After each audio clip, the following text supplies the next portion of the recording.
গ্রামের নাম ছিল সুখপুর।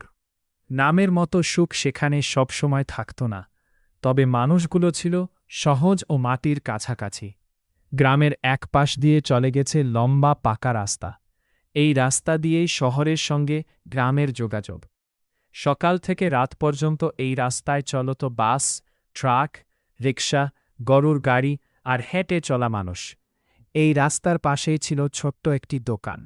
দোকান বলতে টিনের ছাউনি, 4টি বাঁশের খুঁটি আর সামনে সাজানো কয়েকটি বড় মাটির কলসি।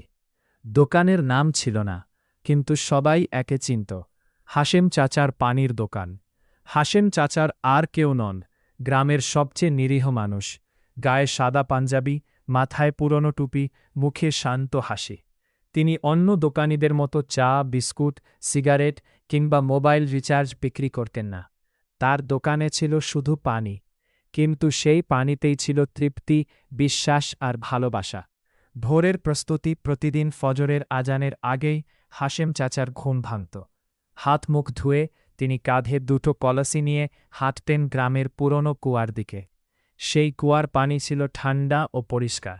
তিনি নিজ হাতে পানি তুলে কলসি ভরতেন, তারপর দোকানে এসে কলসিগুলোর গায়ে ভেজা কাপড় জড়িয়ে দিতেন, যেন রোদের মধ্যেও পানি ঠান্ডা থাকে। তিনি বলতেন, পানি যদি ঠান্ডা না হয়, মানুষের মনও ঠান্ডা হয় না। তৃষ্ণার মানুষগুলো বেলা বাড়ার সঙ্গে সঙ্গে দোকানে ভিড় জমত। রিকশাচালকরা গাড়ি থামিয়ে এক ঢোক পানি খেত। কৃষকরা হাল ছেড়ে এসে বসত। দূরপাল্লার বাসের যাত্রীরা নেমে তাড়াতাড়ি 1 গ্লাস পানি খেয়ে নিত। কেউ টাকা দিত, কেউ দিত না। হাশেম চাচা কখনো হিসাব করতেন না।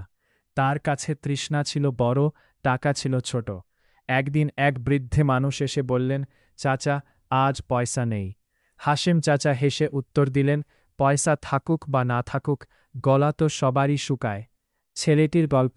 এক দুপুরে যখন রোদ আগুনের মতো ঝরছিল, তখন একটি ছোট ছেলে দোকানের সামনে এসে বসে পড়ল।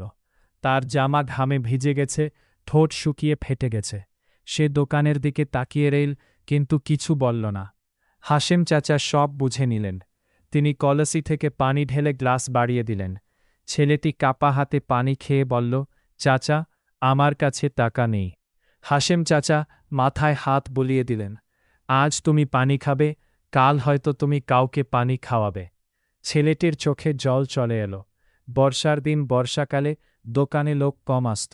রাস্তা কাদায় ভরে যেত, দোকান প্রায় ফাঁকা থাকত। অনেকেই বলতো, চাচা, দোকানে আর কি রাখেন না? হাশেম চাচা শান্ত গলায় বলতেন, সব জিনিস বিক্রি করলে মনটা খালি হয়ে যায়। আমি শুধু পানি বিক্রি করি, তাই মনটা ভরা থাকে। শহরের লোক। একদিন শহর থেকে একজন শিক্ষিত লোক এলেন। তিনি দোকান দেখে অবাক হলেন। আপনি শুধু পানি বিক্রি করে কিভাবে সংসার চালান? তিনি প্রশ্ন করলেন। হাশেম চাচা আকাশের দিকে তাকিয়ে বললেন, আমি পানি বিক্রি করি না, আমি তৃষ্ণা মেটাই। আল্লাহ বাকিটা চালিয়ে দেন। শেষ কথা। বছরের পর বছর কেটে গেল। হাশেম চাচা বুড়ো হয়ে গেলেন, কিন্তু দোকানটা রইল। আজও সেই দোকানে গেলে মানুষের শুধু ঠান্ডা পানি নয়, পায় একটু শান্তি, একটু মানবতা আর বিশ্বাস যে পৃথিবীতে এখনও ভালো মানুষ আছে।